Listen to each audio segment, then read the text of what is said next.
Imagine showing up to work and your boss says, "Congrats, your job is about as stable as Pete Davidson's relationships."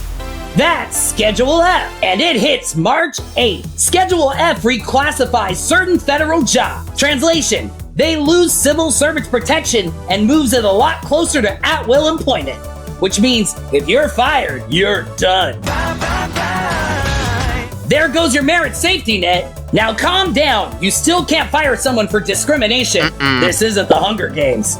But it removes an extra layer of job protection that federal workers have had for over a century. Fans of the move say it's about firing people who don't do their jobs. Critics say it's about firing people who won't do exactly as they're told. Civil service rules were built to stop government jobs from being controlled by political parties. Schedule F moves that part of the system closer to direct executive control. That's not paperwork, that's power. Power is power.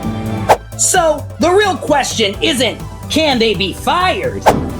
You're fired. It's who gets to decide who stays, because that's who controls the machine.